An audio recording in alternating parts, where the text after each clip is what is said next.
ಮಾತು ಹೆಚ್ಚು ಬೇಕಿಲ್ಲ ಅನ್ನೋದನ್ನು ಪಟ್ಟಿದ್ದೇನೆ.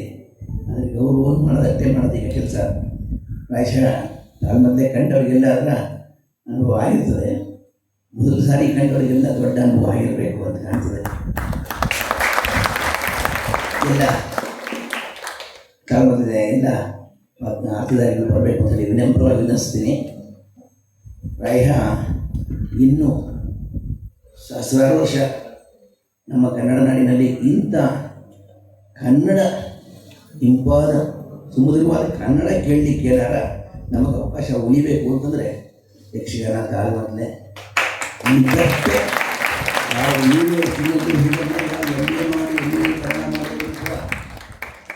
ಇಷ್ಟು ಮಟ್ಟಿಗೆ ಸಿಗುತ್ತೆ ಅನ್ನೋದಿಲ್ಲ. ಹಾಗಾಗಿ ಈ ಕನ್ನಡ ಶುದ್ಧವಾದ ಕನ್ನಡ, ಸರಿಯಾದ ಕನ್ನಡ ನಾವು ಉಳಿಬೇಕಂದ್ರೆ ಅದಕ್ಕೆ ಏನು ಮತ್ತಂದರೆ ತಾಳ ಮದ್ದಳೆ ಮದ್ದಲೆ ಅಂತ ಹೇಳಿ ಮದ್ದು ಅಂತ ಹೇಳಿದ್ರೆ ನಾವು ಔಷಧಿ ಅಂತ ಹೇಳ್ತೀವಲ್ಲ ಆಲೆ. ಹಾಗಾಗಿ ವಿನಮ್ರವಾಗಿ ನಮ್ಮ ಗೋಕುಲಂ ಸಂಗೀತ ಶಾಲೆಯ ಪರವಾಗಿ ನಮ್ಮ ನಾಗೇಂದ್ರ ಶಾಂತಲವರ ಎಲ್ಲ ಬಳಗದವರ ಪರವಾಗಿ ನಮ್ಮ ಅತಿಥಿ ಪರಮಮುದ್ರ ಅಷ್ಟೇ ನಾವು ನಿಮ್ಮದು ಧನ್ಯವಾದಗಳನ್ನು ಪ್ರಣಾಮಗಳನ್ನು ಅಭಿವಂದನೆಗಳನ್ನು ಕಳಿಸೋಕ್ಕೆ ಅಷ್ಟು. ಹಾಗಾಗಿ ಪೂರ್ಣದಂಥ ಚಂದ್ರಶೇಖರ ಭಟ್ರು ಬಂದು ಎಲ್ಲ ಈ ಶ್ರೇಷ್ಠ ವಿದ್ವಾಂಸರನ್ನ ಗೌರವಿಸಬೇಕು ಅಂತೇಳಿ ಪ್ರಾರ್ಥನೆ ಮಾಡ್ತೀನಿ. ಅಶೋಕ್ ಭಾಯ್ ಬನ್ನಿ. ಮೇಲಿನ ಮೇಲೆ ಈ ಕಾರ್ಯಕ್ರಮಗಳು ನಡೆಯಬೇಕು. ಬನ್ನಿ ಎಲ್ಲ ಪಡೆದರೆ ಬನ್ನಿ. ಎಲ್ಲ ಪಾತ್ರಧಾರಿ ಪರಿಚಯ ಆಗಿದೆ. ಅದಕ್ಕೆ ಕರ್ಜಾರವರು ಬರಬೇಕು.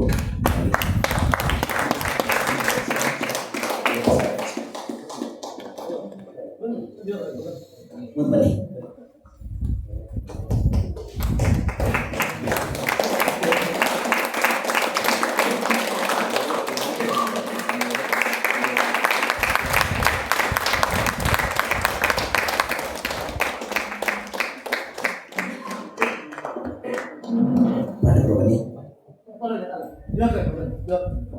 ಹೆಗಡೆ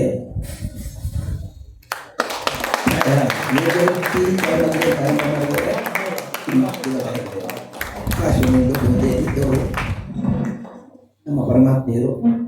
ಇವತ್ತು ನಮ್ಮ ಭಾಗ್ಯ.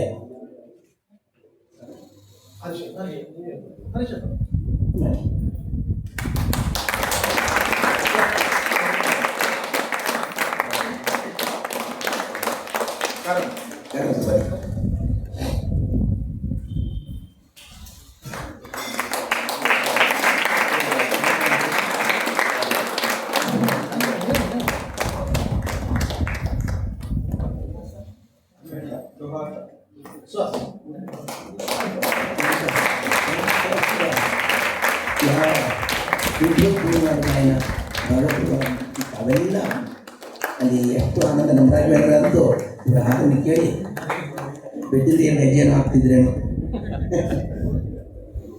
ಸುಹಾಸ ಮಂದಹಾಸ ಅದೇ ಅದನ್ನು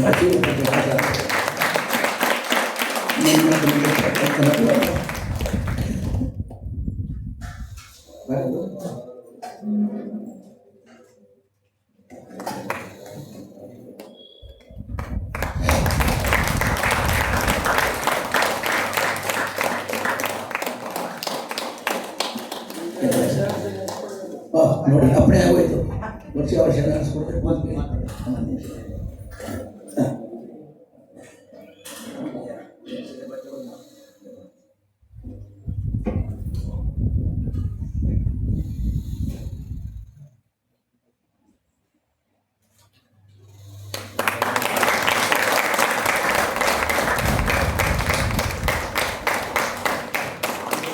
ಎಲ್ಲರಿಗೂ ನಮಸ್ಕಾರ. ದಾವಣಗೆರೆ, ಚಿತ್ರದುರ್ಗ, ತುಮಕೂರು ಮತ್ತು ಬೆಂಗಳೂರುಗಳಲ್ಲಿ ಯಕ್ಷ ಪಕ್ಷ ಅಂದರೆ 15 ತಾಳಮದ್ದಳೆಗಳನ್ನು ಮಾಡಲಿಕ್ಕೆ ಹೊರಟಾಗ ಆತ್ಮೀಯರಾದಂಥ ಹಿರಿಯರಾದಂಥ HS ವೇಣುಗೋಪಾಲ್ ಅವರನ್ನು ನಾನು ಸಂಪರ್ಕಿಸಿದಾಗ ತಕ್ಷಣಕ್ಕೆ ಈ ದಿನಾಂಕಕ್ಕೆ ಕಾರ್ಯಕ್ರಮ ಕೊಡುವುದಕ್ಕೆ ಒಪ್ಪಿಕೊಂಡರು. ಹಾಗೆ ನನ್ನ ಇಂದಿನ ಮಾಡಿದ್ದಾರೆ ಅಂಥ ಗೋಕುಲಂ ಸಂಗೀತ ಶಾಲೆಯ ಹಿರಿಯರಾದಂಥ ವೇಣುಗೋಪಾಲ್ ಸರಿಗೆ ನಾನು ಕಲಾವಿದರೆಲ್ಲರ ಪರವಾಗಿ ಧನ್ಯವಾದಗಳನ್ನು ಅರ್ಪಿಸ್ತಾ ಇದ್ದೇನೆ. ಯಕ್ಷಗಾನಕ್ಕೂ ವೇಣುಗೋಪಾಲ್ ಅವರಿಗೂ ಬಹುಕಾಲದಿಂದಲೂ ನಂಟು ಇದ್ದೇ ಇದೆ. ನಮ್ಮ ಏಕವ್ಯಕ್ತಿ ಯಕ್ಷಗಾನಕ್ಕೆ ಅವರು ಸುಮಾರು 500ರ ಮೇಲೆ ಕಾರ್ಯಕ್ರಮಕ್ಕೆ ಫ್ಲೂಟ್ ನುಡಿಸಿ ನಮ್ಮನ್ನು ಅನುಗ್ರಹಿಸಿದ್ದಾರೆ. ಅಲ್ಲದೆ ಯಕ್ಷಗಾನದ ಅನೇಕ ಕಲೆಗಳಿಗೆ ಅವರ ವೇಣುವಾದನದ ಸೇವೆ ಸಂದಾಯ ಆಗಿದೆ ಎನ್ನುವುದು ನಮಗೆ ತಿಳಿದೇ ಇರುವಂಥ ಸಂಗತಿಯಾಗಿದೆ. ಅಂಥ HS ವೇಣುಗೋಪಾಲ್ ಅವರಿಗೆ ಮತ್ತೆ ಮತ್ತೆ ಧನ್ಯವಾದಗಳನ್ನು ಅರ್ಪಿಸುತ್ತಾ ನಮ್ಮ ಕಾರ್ಯಕ್ರಮವನ್ನು ಮುಗಿಸ್ತಾ ಇದ್ದೇವೆ. ಎಲ್ಲರಿಗೆ ವಂದನೆಗಳು. ಭೋಜನವನ್ನು ಸ್ವೀಕರಿಸಿ ಹೋಗಬೇಕು ಅಂತ ವೇಣುಗೋಪಾಲ್ ಅವರು ಹೇಳ್ತಾ ಇದ್ದಾರೆ. ನಮಸ್ಕಾರ.